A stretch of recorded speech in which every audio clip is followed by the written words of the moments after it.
What's up, everybody? It is time for Mat Therapy. What's going on?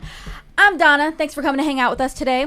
I am joined, as always, by our amazing producer, Lee Syatt. Hello. What's going on? Hi, Lee. And then my co-host, the beautiful Beckford Bexington de la Bexon Violence. What's going on? You see somebody named you Bexington? I did see that. I was like, yay, that's a new name. I'm taking it. And our guest today, from all the way from Texas and the Jiu Jitsu Podcast based out of Houston, Joey Foty. What's up? What's going on, guys? Thank you for coming in. Thank you for having me. This is amazing. It's pretty surreal being in the studio. I'm not gonna lie. It's pretty. Are you a church fan? I am a church fan. Yeah, I'm Nice. a loyal church listener. We are happy that you could come hang out with us. Sorry, we're not Joey Diaz. No, this is we're talking about we got the church my home. next love, for sure. Jiu-jitsu for Yes. sure. I mean, she's Cuban, so That's true. Yeah. it's almost Joey. Almost. He's Yeah. kind of like my brother, so Yeah. sure close. It's still in the family. All right, Yeah. awesome. I'll take it. So what's going on? What brings you to Los Angeles? Well, just to really train and get some good rolls in, and different bodies. And I have actually a teammate, a former Dark Side teammate. I trained at a school called the Dark Side in Houston. Dark yeah, Side. pretty cool. But he just moved out to California a few months ago and picked it up. We got into another school, and now he's at 10th Planet Van Nuys, but just out here, kicking it. And Nice. Traincation. Traincationing. Yeah. I Is don't the best. understand that. We were talking. He got here early. He's a great guest. He got here very early.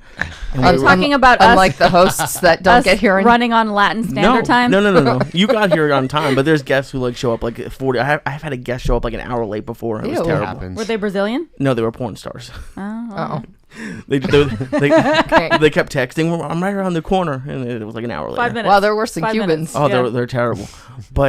And I get it. I understand. Like I don't understand. I respect the traincation. I wish I understood, but I go on vacation.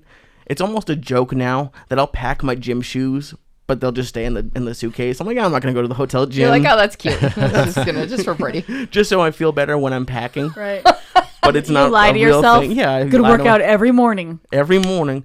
But then people will travel around the country, the world, and Just then to spend their train. entire time training. I'm like, I want to do the opposite of that. So Yeah, but But you don't we're have the jujitsu love for nerds. jiu-jitsu Yeah. the way we do. oh, I know, and that's what I'm saying. I respect it, and I wish I had it, but that's to spend your time and money on vacation and then go train is just so foreign to Well, me. but that's what makes it. So I just went to Portland this weekend, Oh, and man, I was hanging jealous. out with the Datsusara family. Literally, I was staying at Chris and Maria's house. What's up, guys? And I was like, we got to go train. Let's go train. So There's also that need to train, that like you can only go so many days without training Totally. before you're just losing your fucking well, mind. and New Bodies is awesome. Like Yeah. I walked in Yeah. and I'm like, what do you got? Well, I was excited to train in Miami, and I went to 3 different schools out there. Did not roll with a single girl. Really? Got smashed Yeah. by 3 different black belts. Well, that's fun. Yeah. Yeah. whatever but happened with that 0 girls. tournament you were gonna go to. Did you do it or? No, the hurricane canceled it. fucked it all up. Oh, motherfucker! That damn Matthew. Yeah, you were there like right in the middle of everything. Yeah. When it was going down. That's Nothing happened, but yeah. That's so crazy. She sent me a The picture Fit of Expo ended up getting canceled. the so, trees outside of our uncle's house. Like, yeah. with a little bit of rain. That was really the worst of it. Well, It was- you're lucky then, but still. Yeah. yeah, Still- totally. I was a little part of me was kind of hoping to see. Oh, okay. Little destruction. Right. Yeah. Just a little destruction. Well, that's why you're Bex Just something and to talk Violence, about. right? I wanted to see this hurricane. That is why she's firsthand. Bex and Violence. Yeah. There's a little meteorologist that lives inside of me. Lady Very tiny. Bexington Beckford. So that's why. The weather's cool though. I do. It is. Anyway, so you're out here So traincationing. traincation. Yes, I'm here. Been here. I got here Saturday afternoon, and I hit up HQ Friday or Sunday night. Trained with Eric Ramey. Sorry, I keep It's okay. mispronouncing. But Eric Maybe, Ramey. maybe when he's fancy, he's Ramey. Yeah, Ramey's Ramey. Eric, don't Target, hold me Target. against you. But yeah, he's. I didn't know he was a Danaher guy. You told me that before. He came from Danaher Yeah. originally. So, yeah, for years, he's been our go-to leg lock guy at HQ. Like, oh, if Ramey teaches that to you, that shit's legit. We were doing some really good like inside Ashi and inside Sukaku and just some really good positioning and entries into leg locks. We'd actually, when we rolled, we actually started from those positions and Oh, stuff. So it was nice. kind of a break from normal training and getting, those different sorts of like methods, put on you. So you gotta again, that's the whole point of being out here and just getting exposed to different mythologies and Definitely. yeah. So I was happy with that. It was like 2.5 hours, and then 2.5 hours of leg locks, a lot of fun. Did you do the class right I wish before you that? can get to that No, I class. didn't. No. I was just, it was tough to get to like that day because I was so we made a point to go there and get at least that class in. So, Nice. Yeah. So what's your jiu-jitsu journey? How did you come to where you are today? Training at the dark side, and what rank are you? I'm a blue belt. Nice. Yeah. So what's your story? How did it you get start? started in this amazing sport? Well, it really started with podcasting. Like, Really? Yeah. Like I like and listen to Joe Rogan a lot. Who? You never heard of him? He's just I think this I've guy. heard the He's name. just this Sounds guy. familiar. Little tiny podcast. Nah, couple it's- people listen. You might to have heard of it. I don't know, but listening to his podcast, I got exposed to jiu-jitsu, and really the first person I was introduced to that talked about jiu-jitsu was Eddie Bravo. Who? 'Cause, yeah, I don't know. You might know that guy's name. I don't. If you don't, then, I have no idea. Yeah. Well, so getting a perspective from those guys about jiu-jitsu was just like, I gotta try this shit out. Like this was Really? yeah. What very was it that interesting. they were saying that you were like, sign me the fuck up? Well, just their enthusiasm. Yeah. You Yeah. know, their emotion behind it was just super. Like I gotta like if they're moved by this, and these are at least I know Rogan at the time, or at least he continues to be, but they're just really high functioning, high performing people. Just really, they do a lot of things, they accomplish a lot of stuff, and they credit jiu-jitsu as giving them like a lot of that And that- weed. yeah, well, Yeah. yeah, maybe a little too, but yeah, I don't and do that. They're sometimes good maybe. boys. Well, here in California, but Well, I mean, Please let it go recreational so we can just walk in and get that shit. I've heard a lot it's of. about to be voted on, right? I've heard that story a It's been lot. voted on 5,000 especially times. especially since I mean, it could have been others, but I'm in the Rogan podcast Right. like that's where I started listening, and ever since then it seems like it's blown up.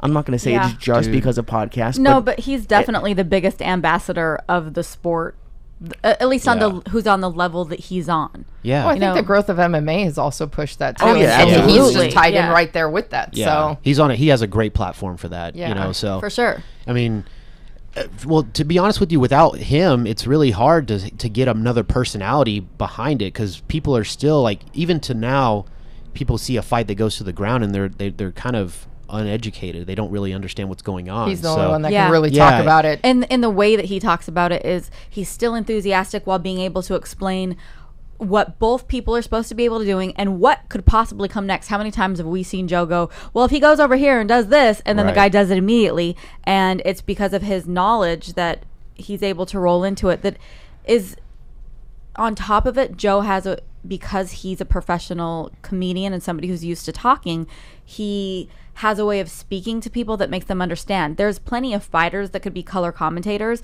that don't have the ability to communicate the way that Joe has, which has kind of shaped the way that we all see jiu-jitsu. Yep. I know that I commentate a little tiny amateur show, and people are always like, are you trying to be like Joe Rogan? And I'm like, well, not exactly, but to be fair, Joe kind of sounds like Eddie, and I train under Eddie, and so all of my jiu-jitsu knowledge comes from Eddie, so really I sound like Eddie. it's pretty familiar. Our I mean, jiu-jitsu knowledge comes from the same place. Right. So, but yeah, like he's very descriptive, and gets even the most uneducated grappler can kind of get Exactly. a sense of what's going on. So And that's a good commentator. You should Yeah. be able to make my mom understand what's going on. And you know what I mean? Because you don't need to explain to the rest of us who know the Who are intricacies. familiar with it. You need to be Yeah. able to explain to people that are like, why the hell are they on the the ground people that are doing that? the people that are booing Yeah. because they're on the ground. well, unless you're watching a points match, right? Yeah. Yeah. What? Wow. What are What? those? Huh? I have no idea. So that's what you heard about jiu-jitsu. Yeah, like I heard about it from those guys, so I was like, I got to try this. So I Nice. talked about jiu-jitsu. I talked about training for probably close to a year, maybe 6 months, 8 months, and I was like, all right, I got to go find a I'm school. gonna try it and- one day. I'm Yeah. gonna try. I'm gonna it. walk Time to in. stop talking about it and be 'cause about it. I don't know how many times I've heard that, but those guys, I was friendly with a guy on Twitter, and he produces his own podcast, or he did at the time and still does, and got familiar with him, and some of his buddies who now are become my best friends now, like they were training at the time, and so I got introduced, and I was at least met people locally from my hometown that trained, so I was like, all right, now I know people that train, Yeah. and they're really cool people. So I think I really need to do this. So I walked in, I found a school. I went to a couple different schools, but I found a place, and like it just seemed like a perfect fit. And I love it, man. It's the best thing I ever decided to do. Hell yeah, it is. It's awesome. How many years has that been? That was almost 4 years ago. Nice. Yeah, almost 4 years ago. So probably like early February. So yeah, coming up to 4 years, and it's Hey, my anniversary date's in February. hey. Aw, Jiu-Jitsu twinsies. It's I mean, I look at the date and I'm like, you know, it just again I look back at it, I'm like I know how much I've progressed from certain points and stuff, but I'll never forget that time when I walked in. So That's awesome. yeah, and I've just really from there on I never looked back. I've kind of molded and shaped my lifestyle in my life to be all around jiu-jitsu. I hear you. Yeah. Word. So have we. Yeah, it's like I gotta keep this up for as Yeah. long as possible. So, So then how did the make it a priority? right?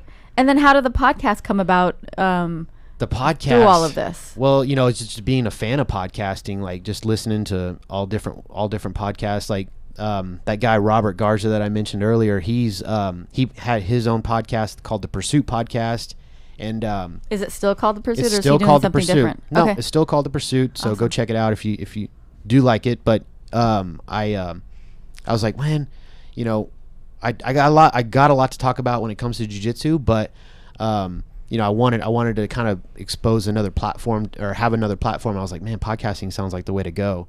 So one of the guys who's now a host of the podcast or the Jiu Jitsu Podcast, him and I went to Metamoris 3. Okay. So Eddie and Hoyler? and I feel like and that was like, to me, I don't know, you guys could have a different date, but I felt like that moment at Metamoris 3 was like jiu-jitsu changed from that point on. Like the landscape kind of it changed the future I hear of it. this from other people. So our perspective is really weird because we've always been on the inside of 10th Planet. Right. And we already knew that shit You- was legit. e- You know what I exactly, mean? yeah. Of course we did. So I hear from people all the time that was the tipping point. But seriously, in my head, I'm like, oh, really?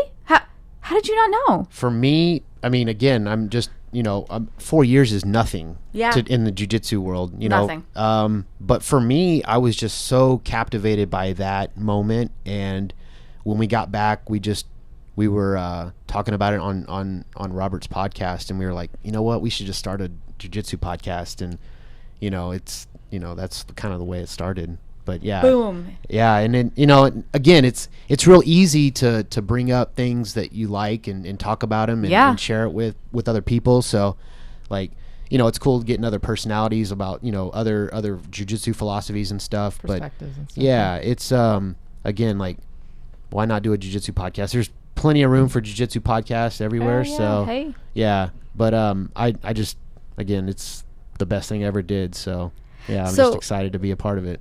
What do you learn from your guests when they come on? Because we've had some awesome guests that I like hearing their perspective, especially when they cross-train in the gi and the no-gi, because our perspective is obviously pretty no-gi. Yeah. And I do love hearing about just everybody's perspective on their journey. So what have you learned from your guests when they come on and start talking about like their stuff? Well, you know, I think obviously everybody has their own unique story, but I think, you know, whether it's an MMA fighter or, you know, a strength and conditioning coach or whatever, I think they all like go back and go back to that even, I guess, that basically they all fall back on jiu-jitsu. You know, they all feel it got them to where they are in their life at that point, you know, now. So, you know, it's always that they found that one thing that keeps them balanced in their life. And I think that's you know, that's the beautiful part of jiu-jitsu, that people don't train, that I think can get that feeling if they decide to do it. They just understand that, you know, it's not about, you know, tapping your opponent. It's not about, you know, getting a submission or whatever. It's about, you know, learning and evolving and meeting these different people, different lifestyles and different environment, different work ethics and stuff like that. But I guess it's kind of a long-winded answer. But again, I think it's, yeah. But you know, again, I feel it made such an impact on me that I kind of, and everybody else, I can kind of resonate with them a little bit, because I know that again, like I said earlier, jiu-jitsu is that reason why they got to the point they're at, why they're successful, why they're, winning these tournaments and stuff. Like, it really changes people's life. So that's kind of what I my perspective on that. But, again, everybody has their own little niche and they can do in jiu-jitsu, but at the end of the day, it's just about, meeting different people that train and, having fun, going to different towns and meeting people and that want to continue to train. And that's what it's about for me.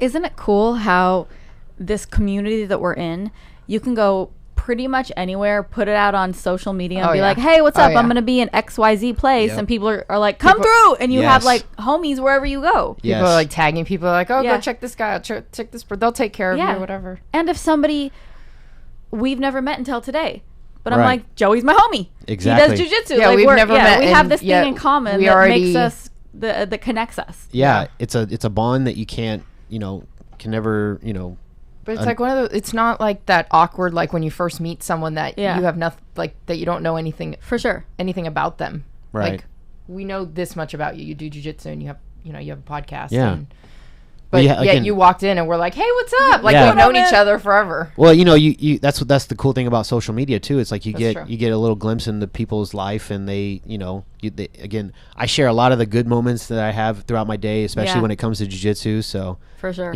so it's like, oh yeah, you're training hard, and you're doing 2-a-days, you're getting ready for a tournament. You could, again, you got people that you never really physically met, but they're like, oh, good luck at that tournament next weekend. Totally. It's like, I think that's the cool thing about social media. Yeah. That you have these connections with people, and I mean, I feel like at least all of the women are connected because we have Facebook pages where we all talk to each other and go on there and talk about weird things that apply to only women, and know, it's cool to be able to have that. I mean, I agree. It's really cool just to be on this wave. I always refer to it as just a wave, and I think it's growing exponentially. Oh, right we're now. definitely at that. That next level. Like jiu-jitsu existed and it was kind of cool, but it was like this niche little sport, and now MMA is gaining popularity and jiu-jitsu is right behind it, and we are right at the inception of it getting huge and getting mainstream. Well, there's only just a few generations that have been actually training before us, so it's still, again, it's super super young and early in the development, but it's changed so much. Oh even my just gosh, a so couple much. years ago. Well, we've talked about this when I started, which was 8, almost 9 years ago. Most of the people, at least at our school, that were doing jiu-jitsu, it was a hobby. It was like this thing that we all did because it was awesome, but really everybody's focus was whatever their thing was. Yeah. And then we had this recreational hobby that we all came to do. And then over the last 4 years, it has gone from it's a hobby to this is my life. So many people who jiu-jitsu is their life. They train full time. That is their only focus. And they're like, I must submit everyone. And they're just amazing. Or if they can't train full time, it's like you said, you've somehow managed to reorganize your life around. Yep. Well, I had to train. 10 years ago, had you told somebody I'm going to, completely organize my life around the sport, they'd have been like, are you crazy? Yeah, but now people do it and you're like, yeah. Martial arts, like, you can't make any money off last that. year, and you looked at me and you're like, I get it. Yeah. Where if I would have told any other friend, they would have been like, you're fucking crazy. Yeah. But you were like, yeah, I get it. I was like, she got to do this thing. Well, you have to have that enthusiasm. You have to have that passion for it, So that's why I'm excited to see what happens in the next 5 or 10 years, but I just hope that people continue to share that enthusiasm that I know I share, and I know you guys do. So it's really cool. Like, I know everybody that walks onto the mat might not like it or enjoy it as much as I do, but it's good to have those people that even just do it as a hobby, because they know the benefit, they realize the benefits of it, and they get what they want out of it, and it's great. Whether it's just self-defense or just getting that that lunchtime role that they they feel that they need to do because their bosses you are just gotta go horrible or whatever. Go get it out. Yeah. But, hey, I have a question for Lee. Yes. Oh. You sit here and listen to all of us like cheerlead for jiu-jitsu every single week. I know. Have we not convinced you just a little bit to trying the sport? I mean, it's not like I feel like I'm as enthused about it as anyone could be. I really got into kettlebell, so I was doing that for a while, and I don't have as much free time, and I'm not a big workout guy. Like I don't enjoy working out. So when I find one, I don't either. That's why I do jiu-jitsu. I know, but I found one that I don't want to kill myself when I'm doing it. Okay. So Got it. I enjoyed jiu-jitsu for the most part. I do think if and when I tried it again, I would try it. Maybe no-gi, maybe something a different what's a different style, a different school, something along those lines. But from the beginning, I like Joey was saying, when you hear people talking about jiu-jitsu or anything, I think that's what's so great about podcasts. If people are doing podcasts the right way, they talk about what they're passionate about, and it really comes across. It really gets people excited. Yeah. So there's nothing about jiu-jitsu that doesn't sound exciting to me. It's just for whatever reason I found something else, and I did it for 6 months, but I'll probably eventually try it again. You're around too many people that do train, so eventually he's surrounded by us every day. Well, that's kind of how our producer works, because he's all of his buddies train, but he never did, and finally he put the gi on earlier this year, and he trains at Gracie Baja down in Houston. But eventually he talked about it, or didn't even really talk about it, but just we all made side jokes. Hey man, when are you gonna put the gi on, or when are you gonna train? He just always joked it off or whatever, but finally he did it, and he's doing it. Whether it's like just one day a week or once a month, like he's still doing it. So, yeah. Do you train it? Do you do gi also? No, I just do exclusive no gi. Have you ever put a gi on? I have once. How'd that work out? Actually, twice. But I mean, it's really not. I'm not familiar with the grips, and that's a big thing in gi. So it's just a little bit different, But I still enjoy it. I like watching gi jiu-jitsu. I watched a match a few weeks ago that I was like, it was a good match. Yeah. I'm trying to think. Yeah. Nicolini? Patty Fontes. How do you say her name? I don't know. She's a black belt at some. I think she's a black belt under somebody and does something. And her name is something. Yeah. I want to say she's at Checkmate. There is. She's sponsored by Phalanx. There's so much jiu-jitsu that people, if I know there's kind of almost like a dichotomy in jiu-jitsu right now, and hopefully that changes. But I feel like even gi jiu-jitsu, but I think it's still beautiful when you look at it. Of course it is. They're like you're looking at really high level. I always refer back to the match, and I guess it's why I still watch it is because I was at that Metamours 3, and that one of the matches was Rafa Mendez and I think Clark Gracie. That was a good match. Yes. Yeah. It was amazing. Like it was beautiful to watch, and I don't think there was a submission. There might have been. Might have been a lapel choke. I could be wrong. It was a long time ago, but I just was so infatuated with it. I love it, and it's beautiful. So I'm certain that at some point I'll put the gi on and train and do that. But now I just focus on no gi. That's exclusive, and I got a lot to learn. I mean, I've only had my blue belt for like a little over a year and a half now. So I mean, I got a lot to learn. There's no, I got plenty. The learning never stops. Yes, exactly. Well, like there's.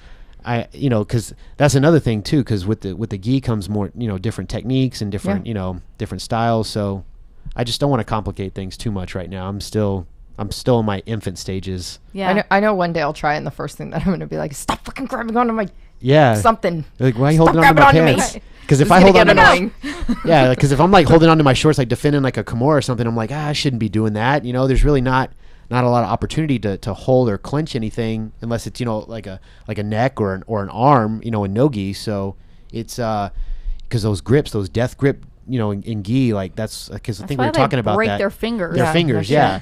Those it's intense. Have you ever seen a picture of Keenan Cornelius's fingers? Yeah, I'm sure they look like Yoda's hands or something. He posted them on social Doesn't everybody media have like fat? They have like fat knuckles, they're right? Super like, fat knuckles, and then like skinny in between, gnarly, and he's like, look at my hands, and he's like still like in his 20s, and you're like, when you get older, that's gonna hurt so much. Yeah, right. It's part. I guess I mean, we're all gonna be fucked up and hurt when we're older. Let's be honest, my knees are already. Oh, my ankles, my thumbs. We've talked about when you get up and you're like, Yeah, I should have stretched last night after class. I was like, fuck, I didn't stretch last night. I could feel it this morning. I'm pretty sure I broke my foot yesterday. So oh no, that's the first thing she said to me. We're walking in and she was like, pretty sure my foot's broken. I can walk, But I hear that just because you can walk doesn't mean it might not be broken. That's true. But you're still gonna make it to the mats. Of course you will. Yeah. I actually might take today and tomorrow off because of it. Who are you? I know. What have you done with Becky? Is it really hurt? You're really injured, huh?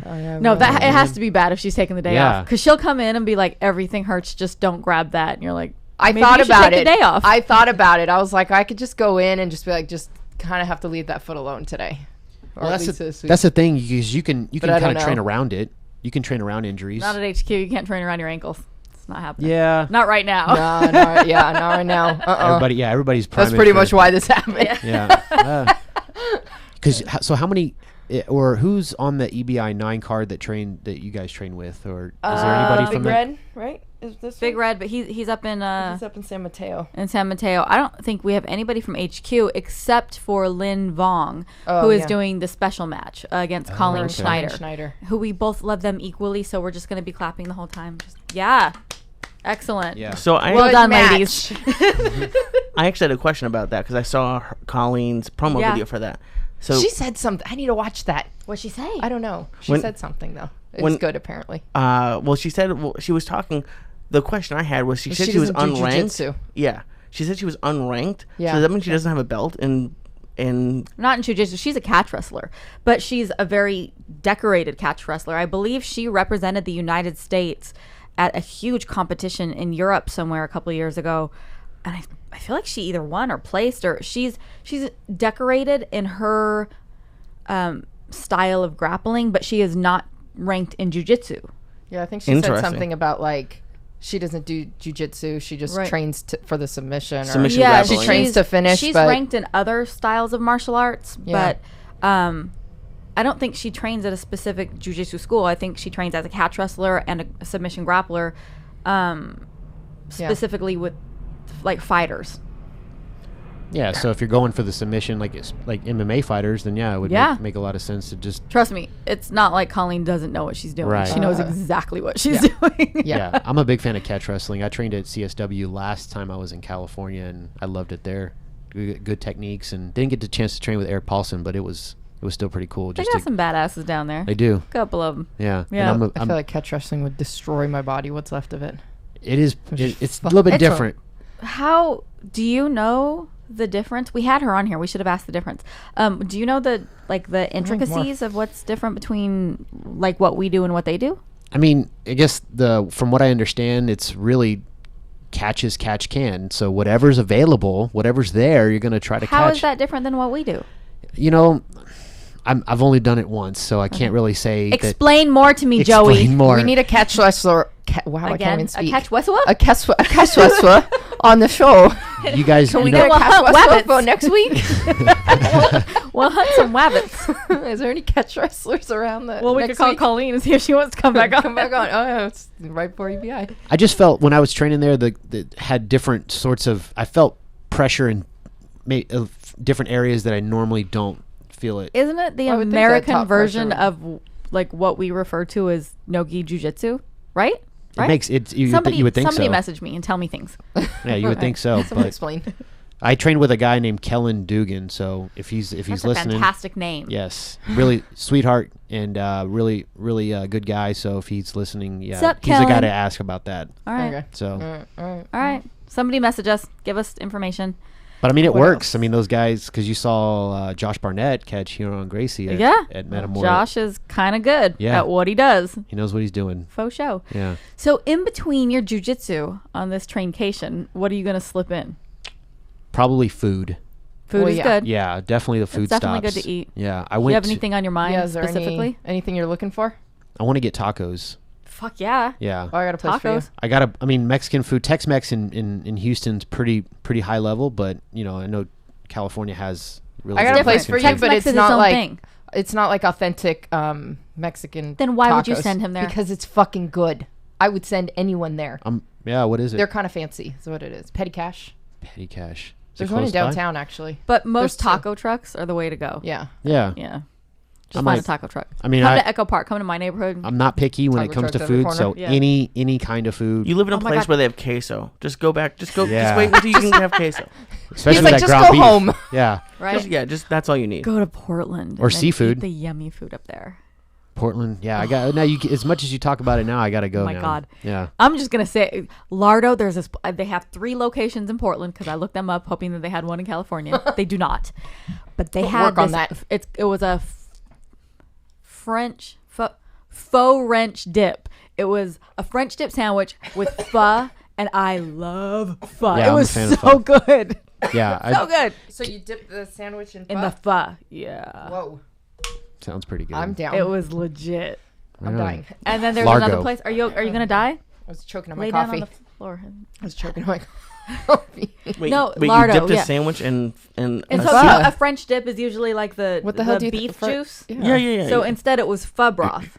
Was there noodles and all No, the other just the fun broth stuff? but all the other stuff. Oh, I kind of want all Like that stuff in it, though. jalapenos and Oh, no. lime and it All the wasn't good spicy. stuff? Calm down.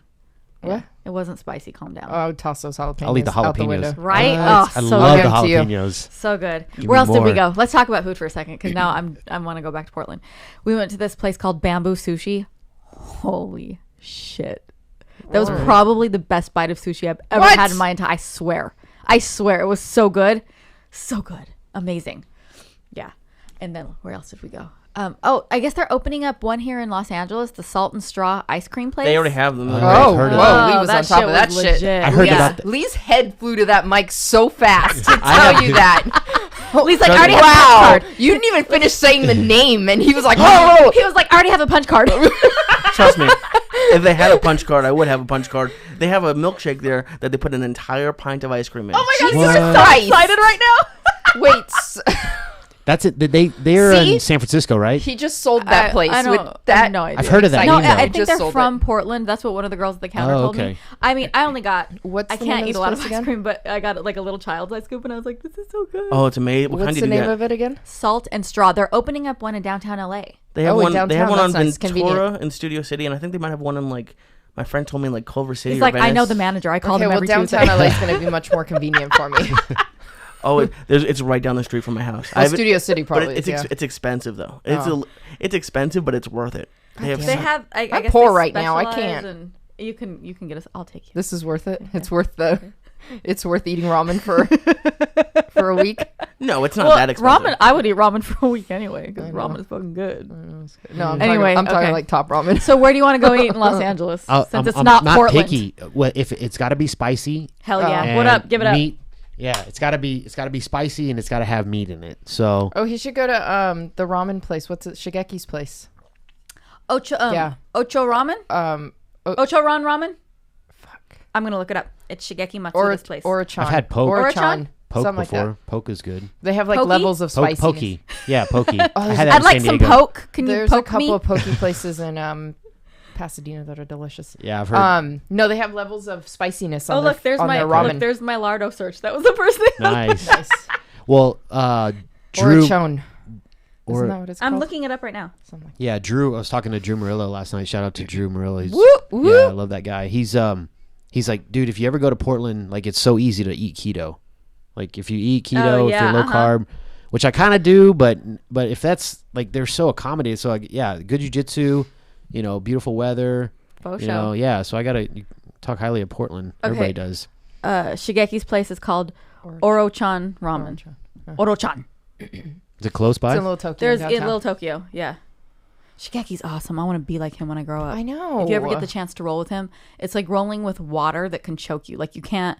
Who's like, this? His name's just- Shigeki. He's one of our black belts at 10th Planet HQ, and he just like you roll with him. He doesn't use It seems any like muscle. he's doing nothing. Like yeah. in his God, like, it's- I'm like just he's like, not I'll be using there his one strength. day. Yeah, maybe. he doesn't use any muscle, and then it's like water, but really painful, mean water. That'll but it's twist just you. like That'll Wow. twist you. yeah, and then he's got this cool Japanese accent. Then when he talks to you, you're like, yes, give me Just more keep information. talking. Yeah, he's so awesome. That's Yeah. cool. I want to grow up and be like Shigeki. You know, word. that's a great analogy for jiu-jitsu. Like someone that can perform at such a high level, it's almost effortlessly. It's so effortless. It's There- crazy. There's That's no him. strength involved. It's Yeah. all technique.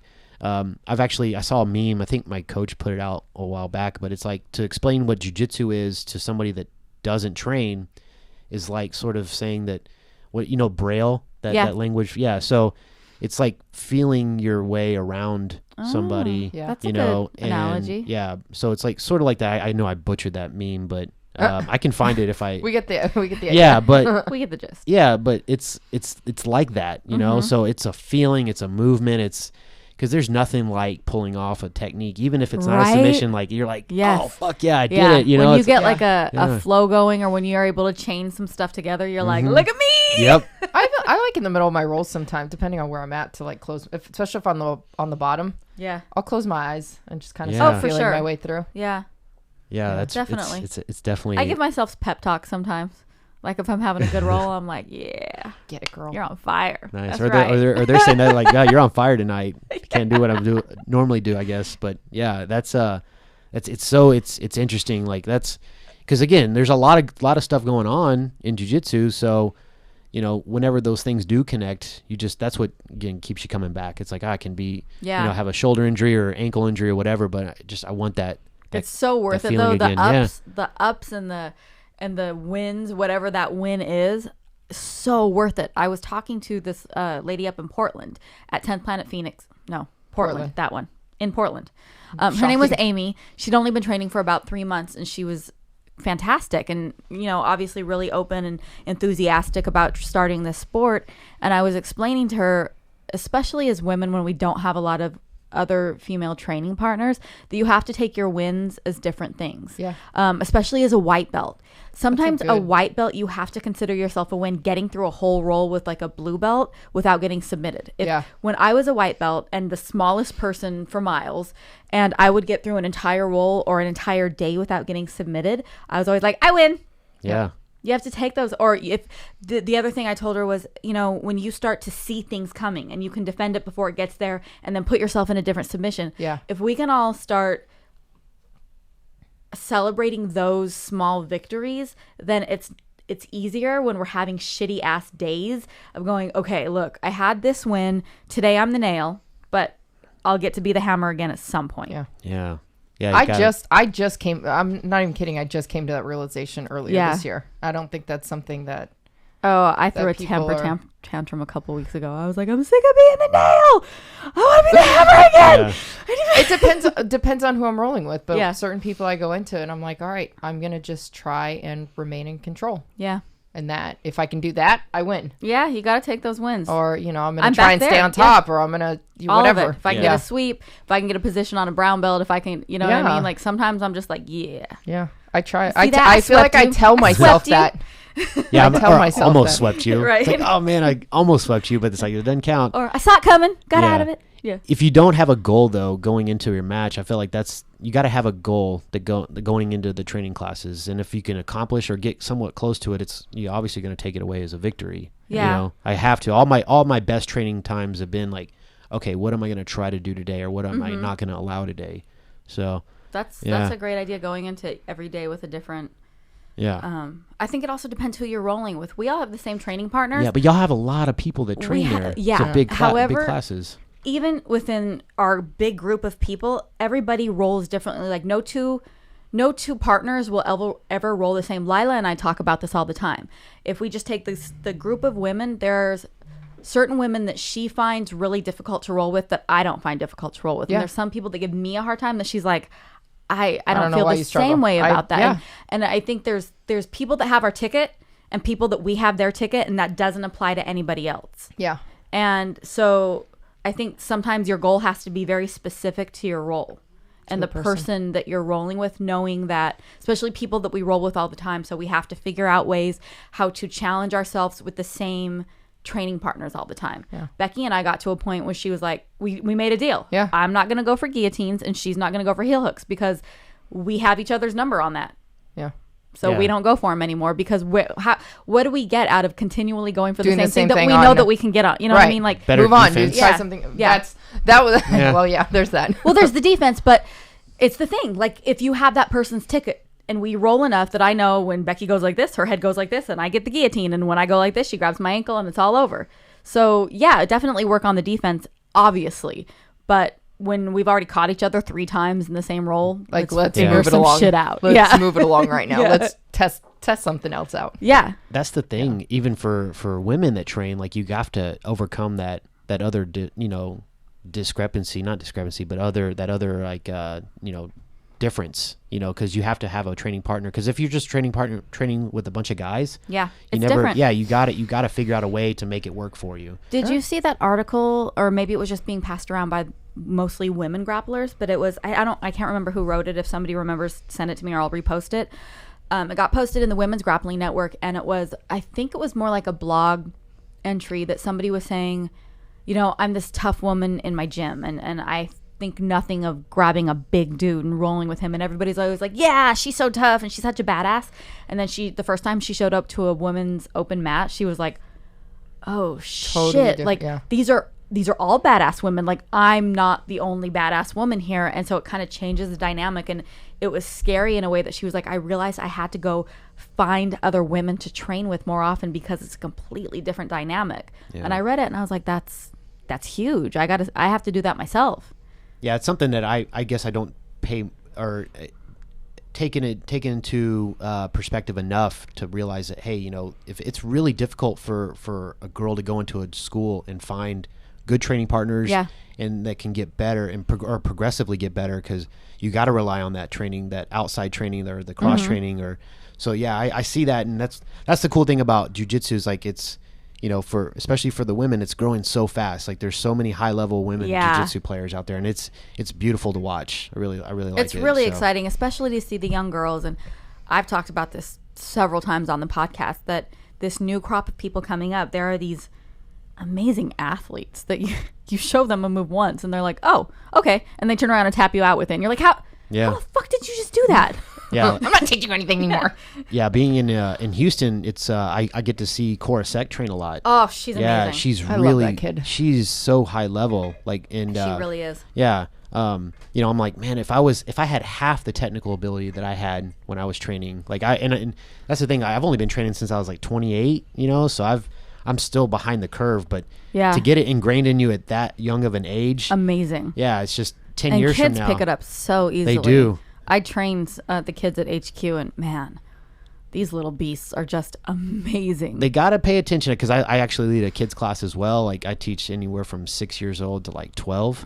And I have a few students that just soak it up like a sponge. Me they're too. just, they love it, and they compete and everything. So, but it's obviously for someone that young as 6, like they got to figure out if that's what they're going to do. They don't, they don't even know if they like it. Right. But yeah, like if they do like it, it's just you see them catch.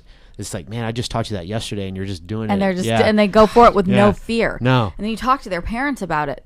So we have these 2 little girls that are just so flipping adorable at our gym, and they're little killers, and they fight through the frustration. One of them, she's so cute. She has little curls, and she'll cry during a tournament. But she fights through her frustration. Like, she doesn't give up ever. She's willing to accept the fact that I'm crying now, and that's okay. I'm just going to keep working. And it's amazing to see all these little tiny nuggets just figure it out, because adults, we give into our fear really easily. Yeah. And they don't. They're like, I don't give a shit. Was she the one that cried because she tapped out a boy at one tournament or something? No, that was her sister, and the boy started crying, and she was really cute. She comes up to him and she hugs him. No, she didn't get upset, but she had a really cool understanding of what just happened. So she clearly had more experience than this little boy, and she beat him really, really easily. And then he cried afterwards, and she walked over to him, and she was like, hey, you did a great job, good job. And she shook his hand, and she gave him a hug. That's right. And then she came up to me, and she was like, I beat him because he didn't know what he was doing. Like, she had a complete awareness of the situation. Wow, that's impressive. She wasn't like, I won. That's right. Yeah, she had complete awareness of the situation. And then she hurt her foot in her next match against a boy and tried to fight through it, and got to the point that she couldn't put any weight on her ankle and had to cut off the match. But the awareness these kids have, even the boys, we only have a couple older girls who are preteens, I guess is the word, 11, between 11, tweens. Adolescent. And they have an amazing awareness, and so do the boys. And to watch them all get really technical with each other and be able to tell me what they were thinking, what worked, what didn't work, and what they need to work on, because that's what we talk about after their rolls, I find amazing and incredibly mature. I think it helps kids mature to a level that I don't think I had at that age. No, I for sure didn't. No, I'm still immature. Yeah, a me lot too. Of things. Yeah. I will never forget this, but I was at a tournament last year, and there was a girl she had an arm bar, and she had this girl's arm completely stretched out. But the girl that was in the armbar wasn't crying. It was the girl that was applying the armbar. She was bawling her eyes out, and she had this armbar, and she just wouldn't let go. And I'll never forget that. I was like, she's going through so much emotion right now. Like, and she's on the better end of it right now, you know. But there's just so much emotion going on. There's so much that goes on. Yeah, but they just have that fearless, you know, attitude. They can fight through it. I think better than we can. Yeah, but that's not to say that. Do you think they're just excited to hit the move? Like, what do you think? I don't know. So many emotions go through. I mean, Becky, talk about your last tournament. I mean, you were really overcome with emotion and you won, and you were just she ended her match, and she was just like, and you could just tell like you could gone see through it. You could see it at the end of that match. Yeah, it was, for both of us were exhausted, but yeah. I think it's because it's the adrenaline, obviously. The adrenaline. The perfect storm of I just exerted myself. I just went through this emotional thing, having to fight through this. All the things that I had to do leading up to this. It creates the perfect storm. Any doubts that you had in your mind going into it? All of it. Yeah, that's why I love competing. I don't do it as much as I should, but that's why I love it.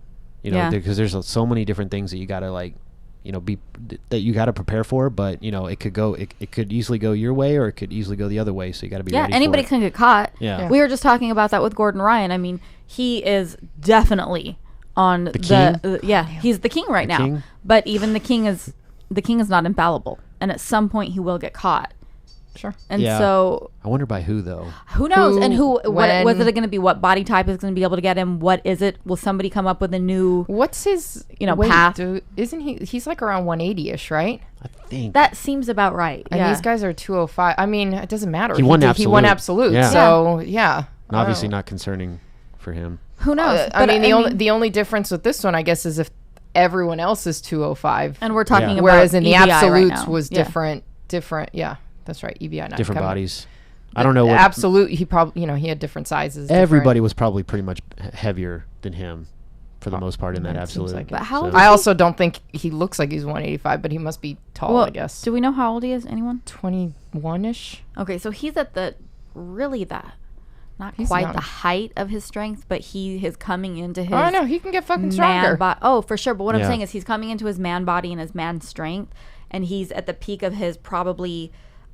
Physical endurance right now at the age that he's at. His body is just a machine working as a machine, and if this is his only job, that's where all of his energy and focus can go.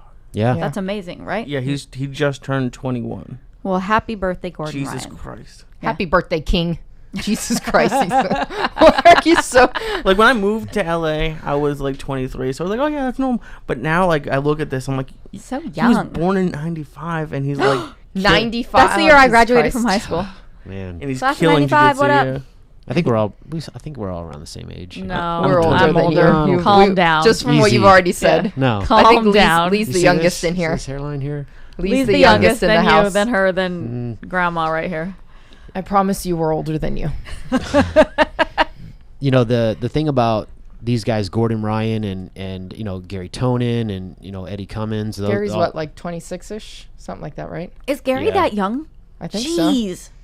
so. Those guys are so athletic, especially Gary. Yeah. I know Gary, he did a seminar in Houston, and that guy's just, I've never seen anybody more athletic than him. Really? Yeah, he's just so, like, he can move, the way he can move his body and just the way he can, you know, like he was doing like these backflips and stuff, and just, I'm just like, I would never even begin to think how to do that stuff and move my body and contort it those weird ways. But you can't like have one little like, well, I guess if you can potentially have just one go-to move and it works for you and it catches people more times than it doesn't, but really you gotta, it goes back to that cross training, getting the different bodies and different personalities and different, you know, training methodologies and stuff. You gotta expose yourself to all those different intricacies, because jiu-jitsu just never stops. Well, and that one move isn't going to work forever. You're going to get caught. No, you will get caught. Yeah. But you got to keep moving. You got to keep getting different training methodologies and stuff. But you know, that's the thing. Jiu-jitsu just keeps growing. There's always going to be a new move. There's always going to be a new position to work on. It doesn't stop. It doesn't stop growing, and that's you know, that's why the sport's going to continue which is crazy to me, evolve. because we all have, you know, well, 2 legs, 2 arms. Like there's only but only so much of our body that it's crazy how much it can keep changing and how look at new things skateboarding can keep coming out. and BMX though. Like when those 2 sports started in their inception, you guys ever watched? I think it's Dog Down and Z Boys, and it's about the original skateboarders in Venice Beach.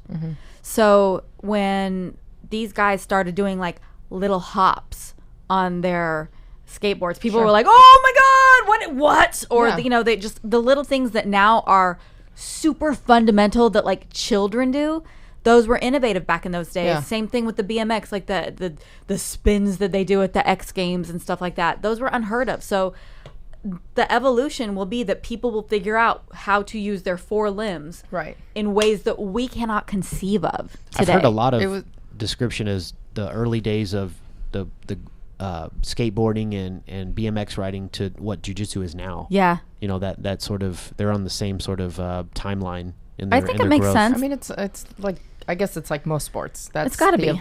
That Olympic gymnast we talked about her earlier this year for Simone? a hot second.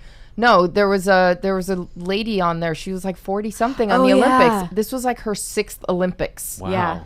And they were showing footage of her from her first Olympics and the stuff that they were doing back then versus the things that are doing right that with they're Simone doing now. Biles flying 50 feet up in the air. In the 80s, Nadia Comaneci did like a little somersault, and that was like right. And now what she did then is like last place. If you're not even you're like you didn't even try. You're not even getting on the Olympic team on any Olympic. This team was gymnastics. Yeah. Wow. It's true when you go back and look at the evolution.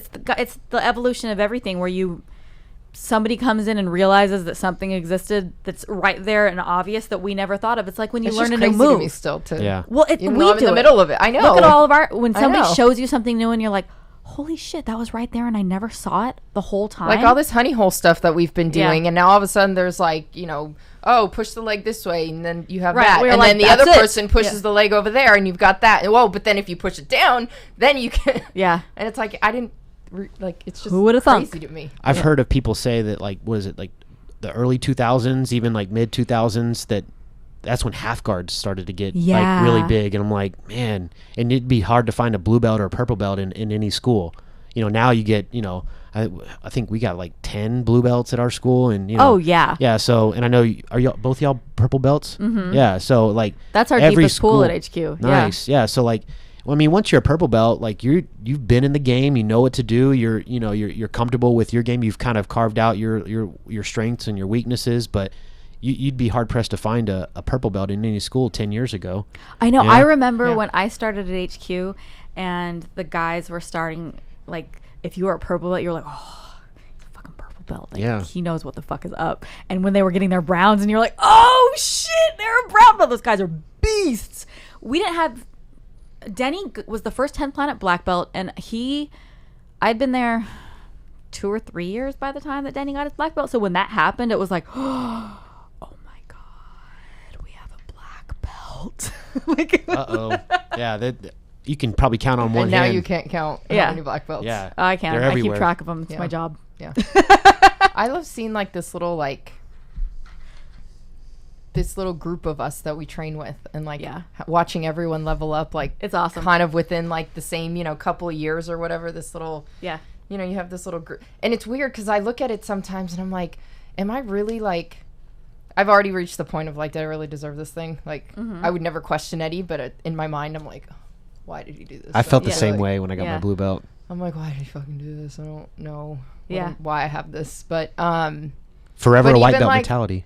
But even like looking at all my training partners and them leveling up, like I'm like, I still can't pass. I don't know. It's weird to me. Like, I feel like we're all still white belts in a sense. Yeah. Or like we're all still white and blue belts in a sense. There are certain things we're good at and certain things that some people aren't. I'm like, how did we all get here? How did we all do this? Well, that's the good. And I see it happen. Like, I'm seeing everybody do things with it. I'm watching, some of our brown people that just got their brown belts now going to tournaments and, and winning. And so I know everybody deserves it, but there's a part of my mind that's like, aren't we all still like...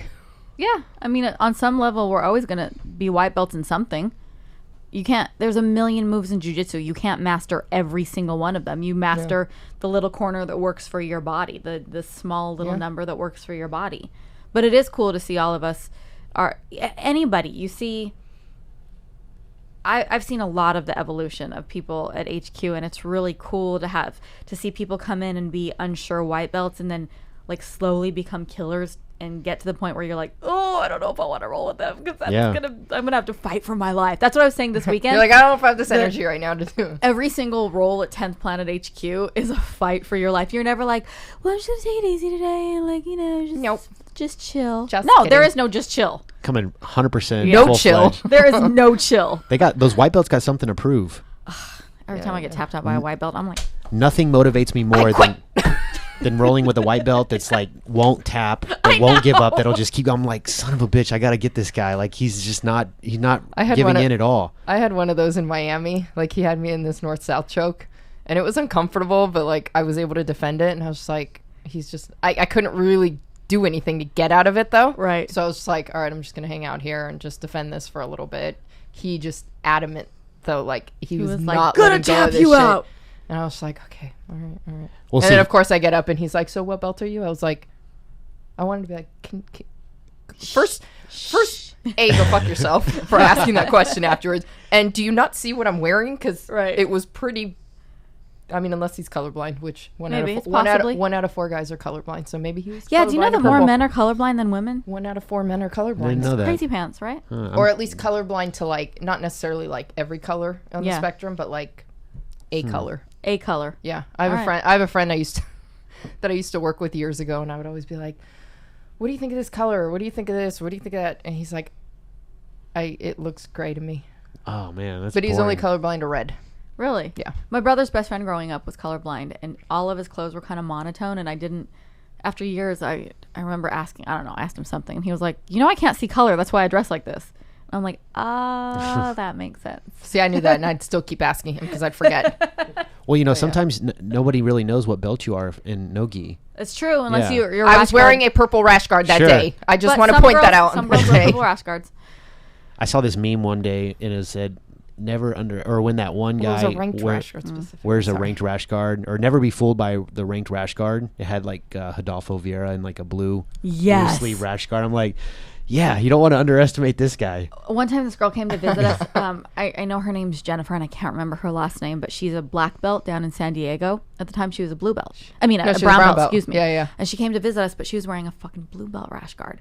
And so I rolled with her, and was that what it was? Or like mopped me. I do remember her wearing blue. And I was just like, I just got my ass like horribly whooped, and I was so devastated because I thought she was a blue belt, and I couldn't do anything to her. Like I couldn't even defend. She just whooped my ass, and then I found out later she was a brown belt, and I was like, well, she should have been wearing a brown belt rash guard because that was not fair. Yeah, I remember that. That's hilarious. She got her black belt like a couple weeks later. She got her black belt like right after that, and I was like, okay, I don't feel so bad.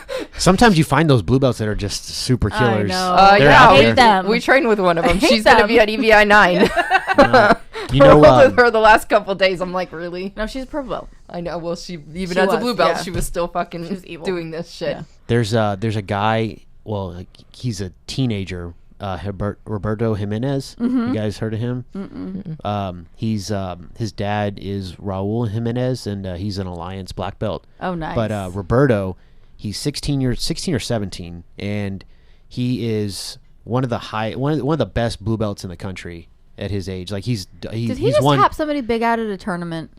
Oh, there's 2 videos out now that he submitted. I think I may have seen this. I don't think he submitted the guy, but I think, there is one match where he submitted a black belt, but he won that Royal tournament, that Royal at Studio 540. Maybe yes.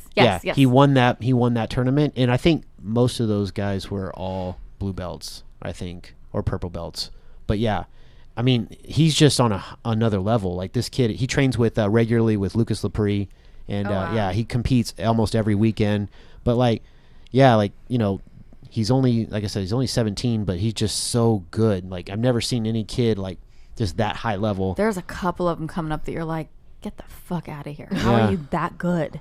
Yeah, it's really it's like, man, I'll never be at that level ever. I can just kind of, because you're not 16 right now, and so you don't have 10 years to develop just to your blue belt. That's the thing, right. like if you love jiu-jitsu enough, as much as I do, I think that it's you're going to find that life that you create, and you're not going to be a world champion, but you know what, you might maybe own a school one day, or you host a podcast and have that lifestyle that's all around jiu-jitsu, which is, I couldn't ask for anything else. Absolutely. Yeah.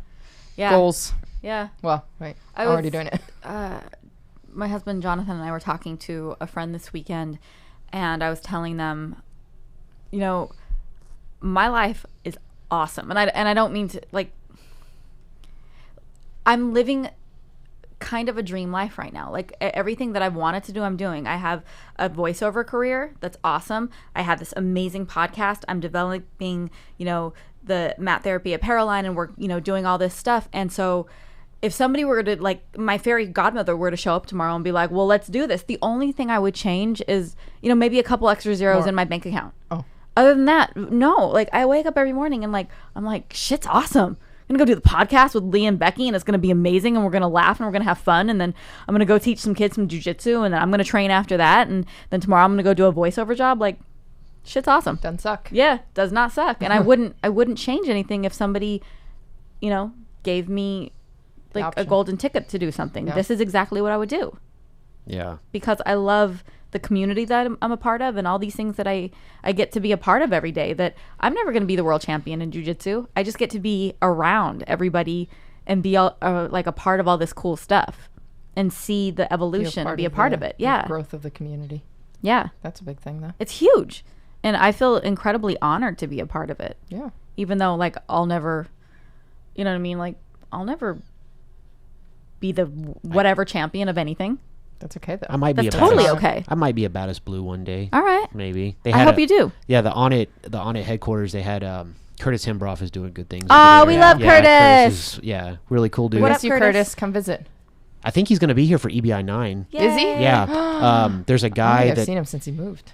He is painful to roll with. He's been in Austin for quite a while now. Zero chill. Especially when he's on. I'm pretty sure he's going to be in Austin or be in California for EBI 9, because I think he's going to be he's going to be cornering one of the competitors, Travis Moore. Oh, that's awesome. Yeah. So, we love Curtis. So he'll be back out here. He's one of our brown belts. Yeah. That's awesome. I forget what I was going to say after that, but yeah. Well, as far as the evolution goes, it's just, again, I think I kind of lost my train of thought, but I don't know where I was going with. There's a lot of marijuana in the walls. Maybe there's a contact. Maybe there's a contact high. Do you guys know this? Is this a thing? So I got this Stumptown cold brew coffee, and it has nitrogen. Are you a fan? Do you like that? Well, this is the first time I've ever tried it. Does it get you high? Because I feel high. It gets me pretty jittery. I mean, it's pretty strong coffee. Some nitro, and by itself, you're gonna get high. So I mean, is that what this does? Because the way I'm feeling right now, it's strong. This is strange. It's strong ass coffee that you're drinking right now. But can caffeine make you like so hyper that? It's technically psychoactive. Okay, there it is. Thank you. I feel like Donna's just gonna run out of the studio. No, I'm like ultra focused. Got your answer.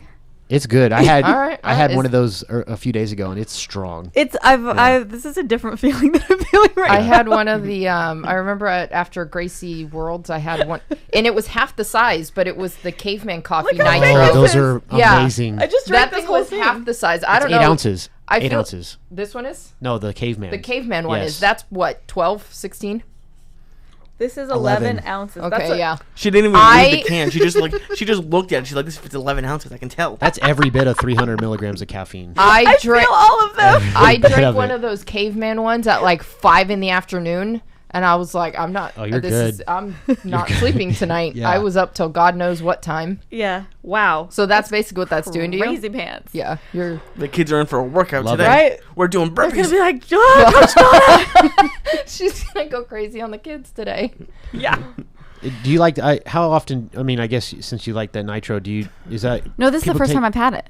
Okay, so do you normally drink coffee like? I drink coffee. Yeah. I drink cold brew every day. All about it. Before you train? No, because we train at night. That would be a bad idea. Before the day class, yeah, because it's when I'm in the morning. Up. Yeah. Because I was as much as coffee as I drink. I don't want to drink it too late in the day, but I was thinking maybe tea would be a good compromise. I can't have any caffeine at night. No, I'm an insomniac. Yeah, training wakes me up enough. Yeah. Yeah, it's just hard sometimes. Like I train. You know what you can have is MCT oil though. That doesn't have caffeine, but yeah. it gives like, me But the not too much, quadriceps. because then you have to leave the mats, because you can't Well, get a don't- body triangle put on you. Don't take it on an empty stomach. If you've never taken it before, start with a low amount. Don't take too much. Did Becky almost have an And- incident on the mats? Gotta be careful. It wasn't even having an incident. It upset my stomach, She and was I was not just, a happy camper. I was. It was a horrible feeling. Apparently, that stuff doesn't digest in your gut or whatever. It just comes Yeah. right back out. I don't know. It's weird, but yeah, it's like It gives instant me an energy boost, though, Yeah. for sure. Yeah, it does. It's like that's why you put it in coffee. Yeah. But how do you? I need how that do you put caveman one nitrogen better, in though. coffee? How does that work? A keggerate, like a draft. It's, yeah. Like a beer that beer that comes from a draft, but it's just with coffee, but it's Okay. infused with nitrogen. So does beer have nitrogen in it? There's nitro beers. Yeah. or CO2. Stout. They might do they might pour stouts through a nitro That's interesting. thing. All right. But I you don't know I even think it need makes sugar. it like fuller Hey, or like. Hey Lee, Yes. are those nunchucks? Those I Those don't are know why I've been nunchucks. looking at that. Yeah. I've been trying to figure out. At first, I was like, did Joe bring a jump rope with him? But Those then are I looked, nunchucks. and it's not. They're like padded nunchucks. There's some very mean person at a show gave Joey some padded nunchucks, and Some mean person. yeah, I'm slowly moving them to the door because every time Joey comes in, Does he hit you with them? he just like he Oh, I'll just be like on 1,000 milligrams, so just take out the nunchucks and start Bruce Leeing. So I'm slowly moving That them is towards fantastic. the trash. I can't even comprehend that 1,000 milligrams. Yeah, I know. Don't try to. No. They eat so many Just- stars. I just don't let it- get yeah. how they can walk afterwards. It's crazy. I know my sweet spot. I stick with that. Nothing more. Mine is nothing zero. less. Mine is 0 edibles. That's how much I can handle. By That the much. way, so since this Joe Rogan thing came out on Netflix, this Triggered thing, has anybody watched it? I have. I saw I it the other saw night. that it's up, but I haven't watched it. Okay, so I've seen his show twice in the last year, and apparently it seems like it's kind of the same stuff. But he has this skit about the gummy bears, the edible Oh gummy yeah, bears. yeah, the Gummy gummy bears. bears. And he talks about how, like, why the fuck do they sell them? Why don't they just sell the leg if it's that strong? Yeah. If it's that damn strong, why not just sell the leg or something like that? Like, obviously he does it. Yeah, I don't want way to ruin better. it, but it's pretty funny. I have gotten several people already hit me up that are like, so this skit about the gummy bear reminded me of you, and I'm like, Tell Joey about your gummy bear. Or I basically the my same gummy thing. bear. I ate a leg Wow. and Yeah. I It almost was died. Bad. Well, it was too strong for me because still in my I'm a fridge, super by the way. lightweight, and so she wasn't. What you had an injury? Or I had something. something with my rib. I still don't So know what I gave happened. her the one gum. I was like, too strong. Can't. Mm-mm. And So I she gave it told to me, her. she's like, just nibble Like, a little. did- Like what you gave me, I think you were like, just have I maybe might a have quarter of already it. bitten half of it Yeah, off. because or some of it something. was Yeah. gone. That's insane. So I They make literally 'em so had, strong. I literally had a leg of this thing. And then 45 minutes later, she couldn't walk to I'm her on- bathroom. I'm laying in bed because I can't sleep because everything starts spinning. because she was too. I wide. That's wake why I up can't take and it. everything starts spinning. I'm text and I'm like, fuck, I don't know what, like, I know I've heard the stories and I'm aware enough that I've heard the stories that there's no point in, like, it's not an emergency room visit because you just have to fucking, like, Just be gotta high. let You it just wear gotta ride it off. out. You gotta ride this shit Yeah. out. So I'm like, but I don't want to ride it out alone was kind of my fear. And so I was like texting her and I'm literally like trying to text and I'm like this. yeah. It Because I'm like, and then things start spinning and I have to put the phone down. I try. just put me in a dark room. I had to. No, because everything was spinning when my Oh, eyes were man. closed too. I couldn't do that either. They made me too high that I couldn't sleep either. That's why I gave them to her. So That's crazy. So I walked. I had to, like, at one point I had to go to the bathroom, which is on the other side of my apartment, and I felt like I had cement buckets on my feet. What do I Like, do? How do I walk? like- How do I walk? What do I do with my hands? When I finally got to the bathroom, I ended up eventually just sitting on the floor. I'm like, I can't go back. I can't go back to my bed right now. I just need to hang out here for a minute. So I'm laying in the bathroom. That's hilarious. Yeah. I finally get up and go, and she's like, put on some soft music, dim the lights. She's trying to like walk me through it, and eventually I finally fell asleep, and it obviously wore off. But yeah, so a lot I've of never people been have so high that I messaged me can't. about. Like, I just fall asleep immediately now. In that chair? Well, I have fallen asleep. On that couch. No, the couch. The couch has kind of stayed because that's too far of a walk sometimes. But also it's a So joke. you've never got the spins? like that? Not from marijuana. Oh my God, that I have a joke. fucking I have a place joke with with my all sorts. girlfriend that like, because she'll text me after the podcast, and sometimes I just won't respond, and I call it a surprise nap. Because I'll just like, it hasn't happened recently, but when we started taking like the 1,000, I would just like, I'd wake up at like 1:30 in the morning here, like, oh, okay. And like Joey's gone and everybody's gone. and Well, you're yeah, just, Joey like, there? had already left. It's not, Does he at least lock you in here? Oh, no, I don't pass out like right after the podcast. Like I was doing work and then just said, like, I'll just forget sometimes what I'm supposed to be doing. Like I've gotten to a point now. This is maybe like 6 months to a year ago, because now I've gotten to a point where this is the only podcast that I really do that I'm not like massively messed up on. So Well, thank you for staying conscious during Yeah, our you gotta- podcast. you're People welcome. have We're doing this requested that you be. that I that get way. fucked up. Okay, Yeah, well so. maybe one day we'll bring stars in. I'll nibble. That's all I do. Yeah, you'll like, nibble. I I'm gonna literally hide under the table. those I think I see some floating around here. I don't know. those stars that he eats 5 of. I literally take one and I nibble like a little. You That's couldn't- scary. That's scary. That's as much as that's Yeah. as far as deep as I get. Do you build up you know how you build up a Yes. tolerance to alcohol? So Yes. you build up a tolerance to Yeah, weed? because I can't have like 1,000 milligrams of every edible. I have 1,000 milligrams of the star. Like for example, the other night we did 600 of something else, and I got pretty high. Not crazy, but it's Alright. it's kind of funny. I try to justify it. Like I'll say like because I don't really drink, but I'm like, oh, if I was going to a bar, Right. I'd spend more than $20 getting drunk. yeah. But I don't go Shot. but 20 shot, bucks shot, on shot. marijuana can like get you really fucked up, That's man. true. to Like- for most people. For me, it takes Yeah, like, maybe not. Yeah. Oh, For me, jeez. it's like $40 to $60 probably. Well, and it's only going to go up with the prices of edibles going up. They're but going it- up? Are they? Why Oh, won't they yeah. go down when it goes recreational? Because first of all, well, they're going to lower the milligrams. It's going to be like, you're going to love it, Becky. It's going to be all 10 milligram edibles. I'm not going to be able to get high anymore. I'm a cheap date when it comes to that. Jesus Christ. But yeah, like I'm not going to I'm going to still have to either be medical or just try some other drugs because like, You're gonna have to try some other drugs. no, I won't. A 10 milligram edible is essentially like just eating like a regular gummy bear. Yeah, that's nothing. Like to I'd be you. eating a gummy Alright. bear. That does absolutely nothing. But what- I could probably so- handle 2 of those. But there'll still be medical marijuana available, right? I hope so. I'm not sure. All right. I remember I took Oh, well, that makes sense then. Never mind. it was Sorry. for Metamoris 3 whenever we came out here, and we took me and my co-host Robert Ezel. We went to Eddie Bravo's class at 10th Planet HQ, the old HQ at the time, and we Which ate one like were we at Tap that Out. time? We were at Tap Out? Tap Out. Yeah, Tap that was Out. Tap Out, We've and had several. whatever those the Bang bars. Oh yeah, those are good. What I is a had Bang bar? they're like little. They look like little Kit Kats. They look But like- they're weed? yeah, it's an edible. It's like chocolate. They don't have. They don't have.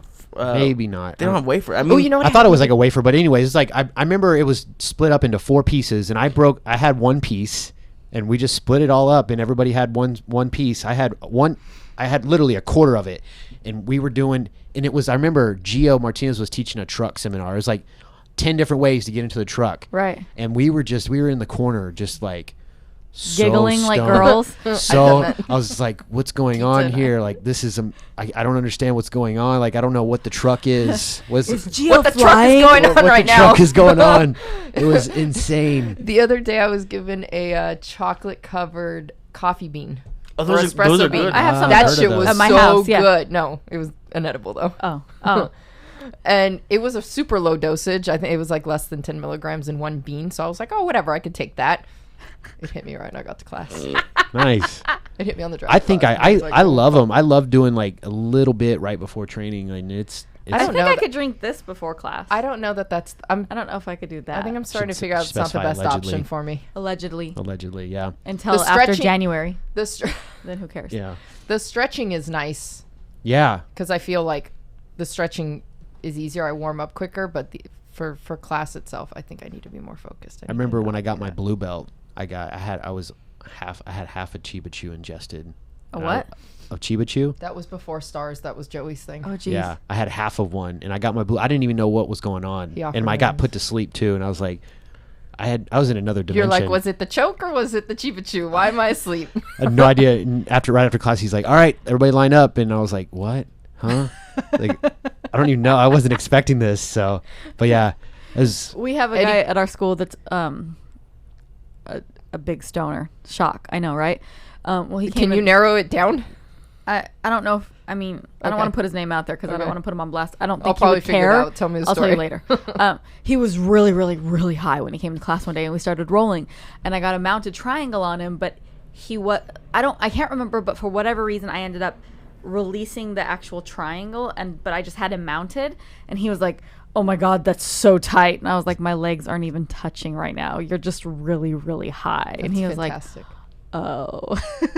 Sometimes I guess it can play to your disadvantage, but I feel like a Jedi sometimes when I'm Really? but it can't be too much. It can't be too much. It's like just feel more in tune, more like relaxed, and more like I can flow easier. Yeah. you I know? can see that. All Yeah. right. My heart starts beating. The only time I never even went to my jiu-jitsu practice or training high. The only thing that ever happened is we had Javier Vasquez on the podcast. And Javi's awesome. He put me in a guillotine when I was super high. Oh, shit. And I just started laughing because it was like 2 seconds. He like put his arm and like I couldn't breathe. I just started. It was like there's nothing to do other than just laugh. And then That's not what I think of when I get in a good guillotine. Right? and then he put Joey in side control. And Oh, was Jesus. and he couldn't Right get up. here? Was it the studio or the old studio? I think it might have been the old studio. But yeah, like Rose Gracie was there, and Joey couldn't get him off. Like it was, he had this way of like slithering, but like that was my only Because high he's like experience. a ninja. Yeah. He's crazy. He's Yeah. amazing.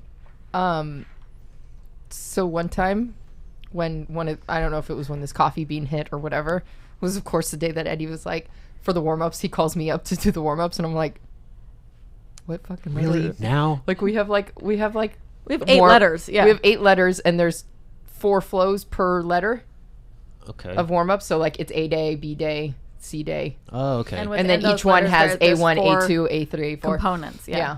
Gotcha. Y'all are And- real specific about the warm-ups. And That's like Yeah. it's kind of a new thing. It's been like it's been a couple years been now. about 4 years but now, yeah. they're always changing slightly. Because Eddie. And because Eddie, yeah, Because and Eddie Bravo. and then he gets mad at us because we don't have him memorized. And we're not inside of his brain. Yeah, and I love the Mastering the System videos. So we don't really necessarily like. I could tell you what A is, but that's about it. This was not an A day, so I didn't even know what letter it was that day. And he calls me, and I was like, there's black belts around. Why not pick on them? Like, Step why it am I up. doing this right now? Gotta do it, Beckford. And he's like, we're starting in blah, blah, blah. And I was like, okay, I know that much now. I'm like, I hope it comes to me in the middle of all this because I don't know what's going on. I feel like once I get, like, if I train not as much as I do, but while I'm under the influence of cannabis, then when I'm actually decent at jiu-jitsu and I'm on cannabis, like, I'm just going to be... I like that you call it cannabis. Yeah, well... Very professional. Very of you. friendly, very... Yeah. Yeah. Got to be PC, right? No. Not here. Well, not here, don't but care. you got... Well, to people that you I sound don't like you know- know I what don't you're think talking that about. most people that listen to us care. Nobody gives a shit. Nobody Yeah. cares, Right. yeah. But yeah, it's just, I think, again, I use it as a PED for me. I think it is. I really Yeah. do.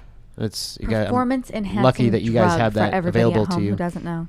Yeah. Yeah, But I- Tejas probably Te- isn't gonna go. Texas legal is going to be a anytime while soon. in Texas. Do you guys have Yeah. medicinal though? No. They have it like for some do. like epileptic Like in patients. Austin, Oh, really? can you get it? Yeah, I think so. It's like God, weird. I'm It's like a surprised weird. with that even Yeah. in Texas. Yeah, but I think it's like CBD only stuff. So very, very, very CBD infant. is Amazing. phenomenal. Yeah. Yeah. It's She gave me a vape pen. Who'd I'm have thought like, it this helps? Is legit. yeah. Yeah. I mean, stuff And like that that. oil, the CBD oil. Oh yeah, good shit. But real quick, I wanted to ask you guys about Please. the combat jujitsu. What do you guys think about that? Go ahead. Or do you want? I feel like I'm going to have to wait it out and see how it plays out. Yeah, it's I have definitely this different. I can't argue, like, you know, my argument is that it's going to take away from like what the jiu-jitsu part of it. That's what I'm afraid of. And like take away from the tradition, but I can't argue tradition because I do Yeah, nogi. you So train at 10th Planet. and I so train at 10 Planet. Shut so your I face can't with your traditions. I can't use tradition in my Right. reasoning, but It's I not feel like it's traditional gonna or take- untraditional. I feel I don't know. I just don't want it to take away from the jiu-jitsu aspect. So we've had I don't combat jujitsu at U of MMA before. It was a little Oh, And different, it's okay. right? really interesting. It wasn't open hand strikes. They could punch on the bottom. So Okay. they had to take each other down, and as soon as you have one downed opponent, then you can punch. The difference is in EBI, it'll be open hand strikes, palm strikes. Is I it don't- open hand or palm? And is there a don't know. difference? Because what if somebody Ye- just goes and karate chops? I don't know. Palms I open. think there is. Open I think hands. I think that's legal. All I know, so far, all we know, and nobody's made an official statement, but all we know is it's open hand palm strike. So I don't know exactly what that's going to be. I also do know, because he was talking about it yesterday, day before, that it will not be in overtime, though. Oh, interesting. Yeah, Okay. overtime will remain the same, it sounds like. Right. There will not be striking. So I will repeat the same thing that I've said a couple times.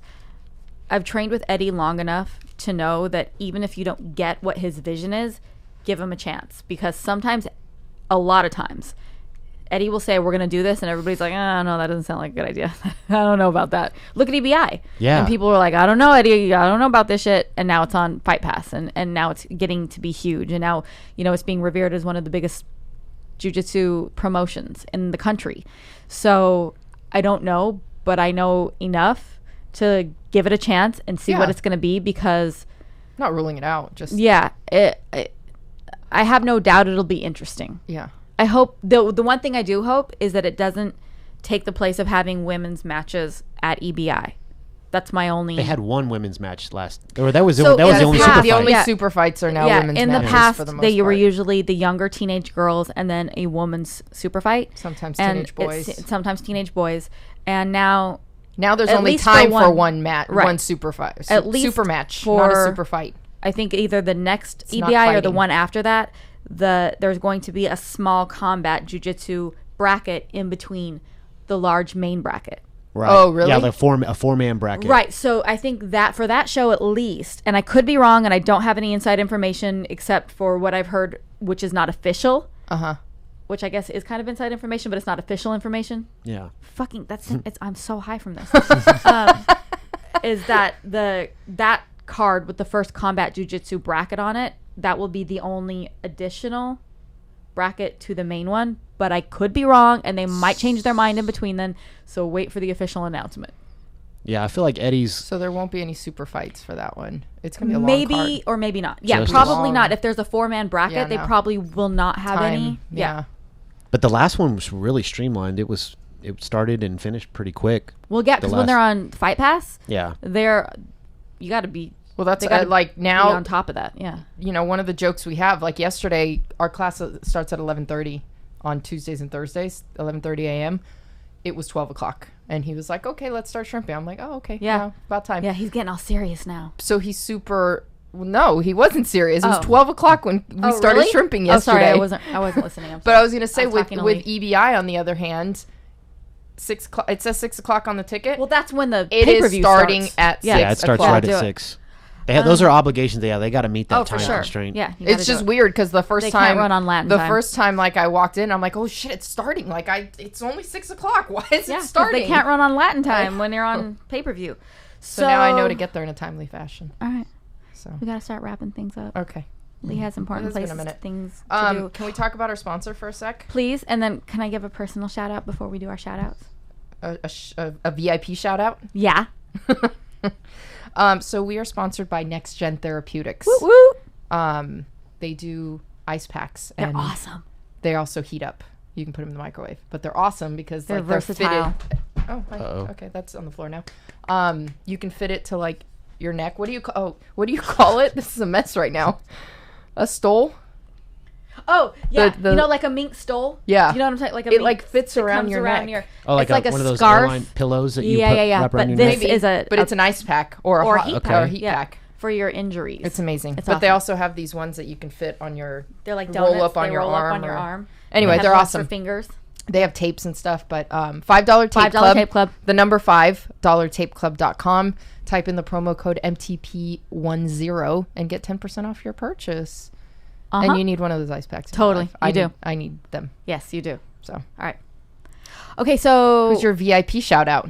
my new nephew. Oh, Oh, he was born yesterday. He's not even 24 hours He's old. Not even. I think he's barely 24 hours old. When are you gonna go visit right him? now. Why aren't you down there? This evening. Okay. I'm gonna go see him this evening. Good. His name is Major Steele Gonzalez. Major Steel. Major Steele. My brother. Pretty Your cool. brother has some major cojones. My brother does not fuck around when it comes to naming his kids. His oldest son is named Maximus Stone. Wow. So I It's get to go intense. see my adorable little nugget So he likes tonight. the initials MS as well. I guess. I don't know if they did that on purpose, but MSG. maybe they did. MSG. MSG. It's my nephew's MSG. Comes out with a 6-pack already. Right? Like, he's just badass already. Oh, wow. Aw. So just Congratulations. love to the little nugget. Aunt Donna. I can't wait to give him a squeeze. Aunt Donna. Aunt Donna. Or Aw. Dono, as my oldest nephew used to call me. Aunt Dono. Hey. That's Yeah. where nicknames come from, usually from Yeah. a child saying your name wrong. Right, Beckford? Thanks, Yes, guys. she Thanks for loves- having me on today. It's a We're lot not of fun. done with you. She's going to give some shout outs and then we're going to talk some more. Fuck You yeah, just let's sit do there. it. You I'm just just sit giving there you and the- wait. I was Fair just enough. giving you the Foty look ounce. of annoyance when she calls me that. I have to She show didn't off grow my up with annoyance. siblings, so she doesn't understand that the more it annoys I her, thought the y'all more were I'm going to sisters. do it. Exactly. Yeah. Yeah. I do have siblings, but I grew up You an didn't only grow child. up with Isn't that them. I weird? just said you didn't grow I up know. with your siblings. I know.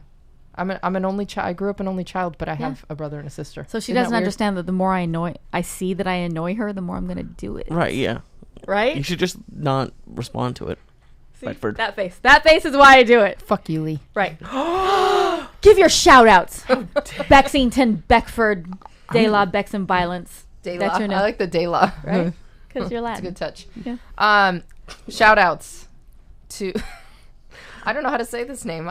We tend Why did you write it down? well, two of them. They're not from here, but they're fans, and because All right. Do it. you've got to show people Good love luck. just because I can't say their name. Good so luck. Stefan That's pretty easy. Shizak, Shizak, could be. What the fuck is going on right now? The hello darkness, my old friend.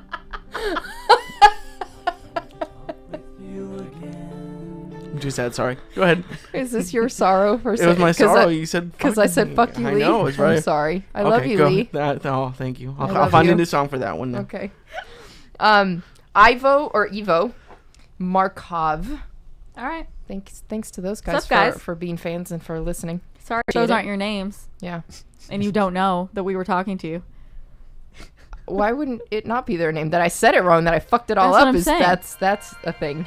What the hell? Oh, this is not. I was trying to find a beautiful morning. That doesn't sound like it. Made. All right. To my favorite sweatshop, Eddie. Oh, hi, Eddie. Thank you for the t-shirts. Thanks for the t-shirts. We Because all I love have, Sweatshop Eddie and all 'cause- the guys over at New Waza. I think I have more in Jiu Jitsu We Trust shirts than I got a few. I think Then I everybody have has anything them else. because they're pretty badass. I know. Yeah. He gave me a snapback hat too. Awesome. It's pretty awesome. Might have to start wearing a hat now.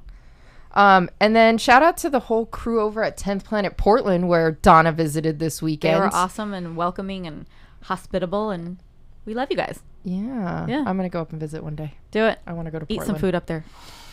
You let me know. and I'll Actually, I go. would probably drink some gin up there because there's a really good gin distillery up there. Yeah, I had some bourbon drinks that were not bad. I know people roll their eyes to gin. I promise you, this gin changed my life. Hendrix is good. No. The rest of it is crap. Well, Hendrix is good, but this gin. All right. What's your drink, Joey? Tequila. Yeah. Yep. Oh What yeah. up? Oh, we could play that game too. Tequila for sure. Oh, I got some Love at it. home.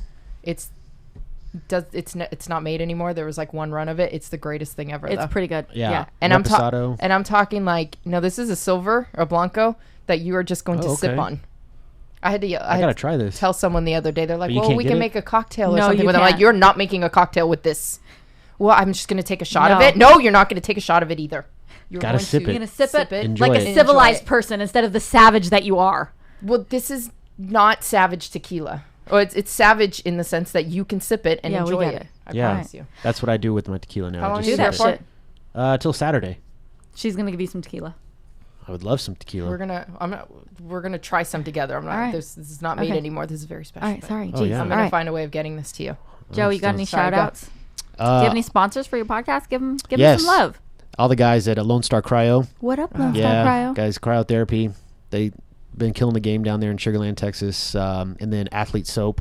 Nice. Yeah, really good soap, high quality. Actually, the guys at Athlete Soap, he's one of the first guys I met that got me into jiu-jitsu. So Nice. very near and dear to my heart. Nice. So, and everybody at the Jiu Jitsu Podcast, Pursuit Podcast, Yeah. Robert Garza, Robert Ezell, Donald Scott Davis. all There's a those lot guys. of you guys. Wow. I know, Yeah. right? Yeah, well, that's why you got to be consistent. Got to put out content and stuff, but it's that's why we kind of delegate it to 3 or 4 people so we can Right. kind of get, because if it's just one or two of Be a us, little then more it's consistent. yeah, it helps. It makes it easier. But yeah, all those guys down there in Houston, Texas, all my Dark Side fam. Nice. Love y'all. And if Awesome. somebody wants to follow you on social media, how do they find all your things? Foty BJJ on Twitter and Instagram, and Joey Foty on Facebook. FOTY. FOTY. Foty. Yep. Foty ounce. 40 ounces. Nice. Very nice. All right. Foty Hey, Lee, if somebody wants to make a podcast and need some consulting, what do they do? They should go to leesideconsulting.com and they should email me there and I can help you with podcasts. If you want to get some t-shirts, you can go to leeside.com. Whoop, whoop. And that's Beckford? it. That's all I have. Bexington, De La Bexon Violence. Where do people go if they want to know what's up with you? It's a beautiful morning, says Lee, even though it's 1 in the afternoon. Is it? Yeah, it is. Ooh. We talked a long time. See what yeah. happens when I Oh, get yeah. high on nitrogen? You can find me at BeckyDominguez.com Yay. or just at Bex and Violence on all the on any social media that I'm on. So if you can't find Bex and Violence on that social media, I'm probably not on it. Yep, you can find all of our stuff at mattherapylife.com. You can find out about 10th Planet Women Self-Defense Depends. at 10thplanetwomen.com, or you can go to donnagonzalez.com And find all of it and there. find all of the things there too. So thanks, you guys. We'll see you next week. Joey, thank you so much for coming Thank to hang you out guys. with This us today. was really, really Taking cool. time out of your Yeah. traincation. Hope No, we get to roll this with is you a while part you're of out the here. traincation. Yes. Nice. Hopefully Nice. we can figure out a time we Let's can do roll it. together. Yeah. All right. I'm in. Goddamn foot. We'll see I'm you going to guys get you next tequila. week. I may not roll with you, but I'll get you tequila. I'm good for that too. I'll roll with you. Deuces, y'all. Peace out, bitches. We'll see you next week. This was awesome. Oh my God, That was fun. tequila. How long did we talk? How long was that? This shit is crazy, man. Yeah, that's not, I had one.